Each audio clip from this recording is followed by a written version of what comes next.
Tout le monde te dit, hé, toi tu vas à l'église là, ton Dieu ne peut pas te donner un enfant. Tout le monde te rappelle que ton Dieu c'est un incapable. Tout le monde te rappelle. Ferme les oreilles. Ferme les oreilles. Ne laissez pas quelqu'un vous voler votre paix. Ne laissez aucune situation, ne laissez aucune parole vous voler la paix, vous voler la joie. Quand quelqu'un vient pour te dire une parole qui va te démoraliser, toi donne une parole qui va elle-même la pousser à rechercher Jésus-Christ de Nazareth. Parce que c'est comme ça. Satan n'aime pas voir les enfants de Dieu heureux. Satan n'aime pas voir les enfants de Dieu épanouis. Satan veut que tu sois toujours triste parce que tu n'as pas telle chose. Satan veut que tu sois toujours triste, tu sois toujours là à prier. Seigneur, accorde ma victoire. Jésus, depuis des années, je te sais. Dieu, accorde ma victoire. C'est ce que Satan veut. Satan veut que tu sois toujours là à pleurnicher. Alors qu'il y a tellement de belles choses qui peuvent te faire jouir de la vie. Il y a tellement de choses que Dieu t'a données qui peuvent te faire bénir le Seigneur Jésus-Christ de Nazareth.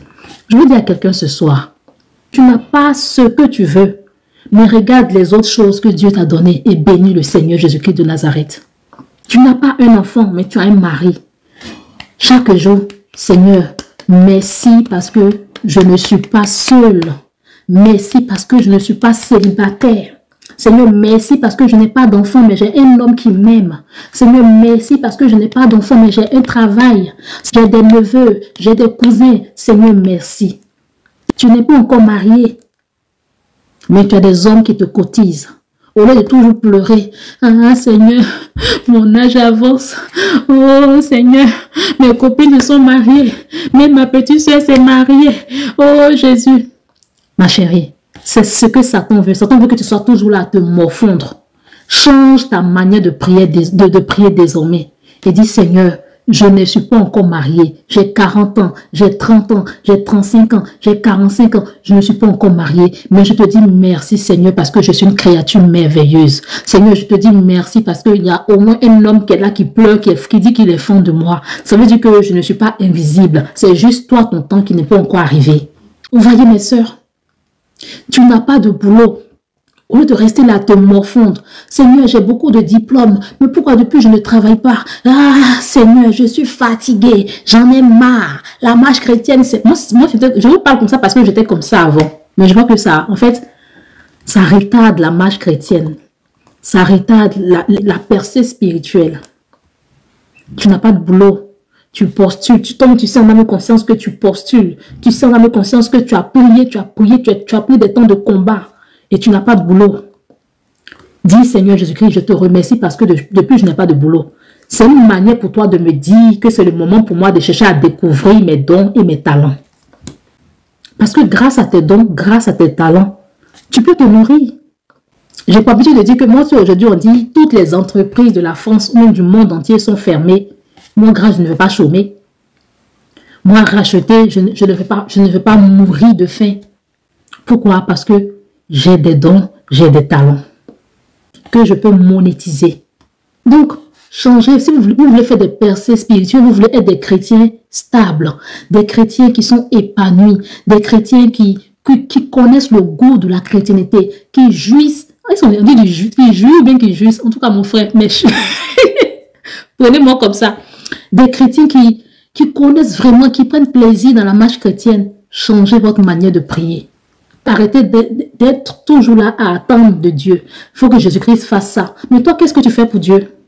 Moi, personnellement, je rêve d'être au ciel. Quand je serai au ciel, puis Dieu me dit, oh, mon bébé racheté, mon bébé grâce, tiens tes couronnes. Non, non, non. Si je vais au ciel et puis j'ai une seule couronne, franchement, je ne serai pas contente. Si je vais au ciel et puis je suis dans un entre couché, je ne serai pas contente. Tout à l'heure, je disais à ma soeur Greta, elle dit, moi, je veux avoir château au ciel. Je ne veux pas entrer couché. Elle dit, ma chère, entre coucher de paradis est mieux que enfer. Toi aussi, sois comme ça. Ne passe pas que ton temps à attendre de Dieu. Le sacrifice à la croix de Golgotha, c'est déjà beaucoup. Regardez, quand Dieu a dit à David, il a dit, David, l'homme selon mon cœur. Et moi, David, c'est une personne qui m'impacte tellement dans la Bible. J'aime tellement David. Pourquoi? Parce que David a connu beaucoup d'épreuves. Je ne sais pas si c'est parce que je dis j'aime David que Dieu me fait passer par son histoire vraiment. David a connu tellement d'épreuves.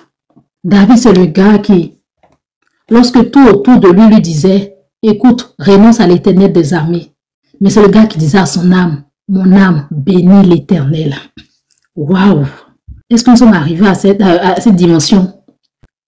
David a tellement connu des épreuves. Et je pense que c'est pour ça que Dieu a dit à David que tu es l'homme selon mon cœur. David a ce qu'on appelle l'esprit de mari de nuit, femme de nuit. David a connu ça. Esprit des eaux, David a connu ça. Esprit de mort, on n'en parle pas. David était toujours asselé. Mais c'est le gars qui, au lieu de dire, mais Éternel, qu'est-ce qui se passe? Depuis, je suis petit. Depuis mon enfance, je suis asselé. Je suis poursuivi. J'ai que des combats. Mais David ne disait pas ça. Il disait à son âme, mon âme, bénis l'Éternel. En fait, il imposait à son âme, il disait à son âme, mon âme, je sais que tu as mal. Mon âme, je sais que tu es éprouvé. Mon âme, je sais que cette situation est difficile. Mais bénis l'Éternel. Oh Seigneur. C'est pourquoi Dieu a dit à David, Dieu a regardé David et puis il a dit à David, je vois en toi un homme qui ne me suit pas parce que je peux le délivrer. Je vois en toi un homme qui ne me suit pas parce qu'il veut la gloire. Je vois en toi un homme qui ne me suit pas parce qu'il ne veut pas que ses ennemis l'atteignent. Mais je vois en toi un homme qui m'aime pour mon cœur de Dieu, qui m'aime pour mon cœur de paix. C'est ce que Dieu veut faire avec toi. C'est ce que Dieu attend aussi de moi. On regarde des histoires impactantes. Quand on voit l'histoire d'Esther, oh Seigneur, je veux être l'Esther de ma famille. Quand on regarde l'histoire de Joseph, Jésus, je veux être le Joseph de ma famille. Il y a plusieurs personnes ici à qui ils ont donné des prophéties. Toi, tu es le Joseph de ta famille. Aujourd'hui, regarde, tu n'es même pas le Joseph de ta famille, tu n'es même pas le Ruben de ta famille, tu n'es rien. Et tu te dis peut-être, oh, c'est que du pipeau, hein, c'est des menteurs, les faux prophètes, ils parlent parce qu'il faut parler. Mais non, c'est vrai. Si on t'a dit ça, c'est vrai. Mais c'est parce que les étapes, le comportement que tu devais avoir pour être ce David, pour être ce Joseph-là, tu ne l'as pas eu. Tu n'es pas cette personne-là qui chérit tes épreuves.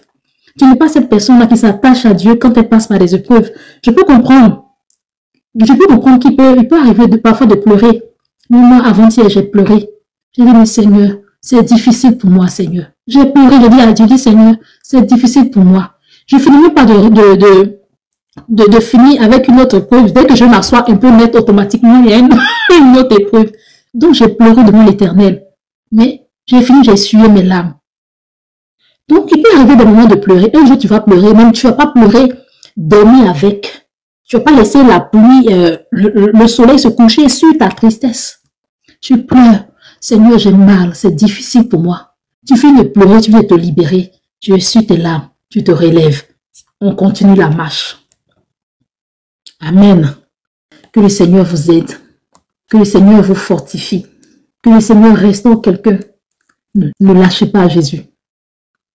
Ne lâchez pas Jésus.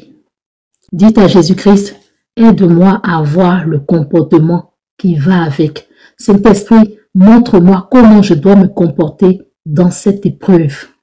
Seigneur Jésus-Christ de Nazareth, ce mari que j'attends depuis, Seigneur, montre-moi comment me comporter. Seigneur, je ne veux pas être cette sœur, ce frère-là qui fait que se plaindre, qui fait que t'en vouloir. Seigneur, dis-moi comment je dois me comporter. Et puis, vous savez, quand tu as appelé à avoir une grande histoire, quand tu as appelé à être ce David, à être ce Joseph, forcément, tu dois passer par là. Donc, je veux dire à quelqu'un à qui ils ont prophétisé que tu es le Josué de ta famille, tu es le Moïse de ta famille. Si ta vie est belle, il faut savoir que ce n'est pas encore le Josué de ta famille. Peut-être que c'est une force prophétique qu'on t'a donnée.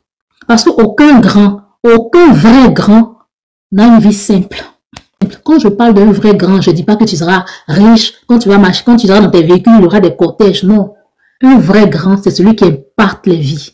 Un vrai grand, c'est un influenceur. Quand je parle d'influenceur, je ne parle pas d'influenceur qui vient s'exhiber. Une personne qui influence. Est-ce que tu influences ta famille? Est-ce que tu influences tes petits frères? Est-ce que ta marche chrétienne a déjà influencé quelqu'un? C'est ça qu'on appelle un vrai grand. Et moi, je suis une vraie grande. Et les gens qui m'ont dit, ah, elle est orgueilleuse, elle n'a pas d'humilité. Non, c'est pas une question de n'ai pas d'humilité, c'est parce que je connais mon identité, parce que je sais ce que Dieu a fait en moi, je sais ce que Dieu fait au travers de moi. Donc, je suis une grande. Amen. Moi, je suis une grande parce que je sais que au travers de moi, Dieu transforme la vie des gens.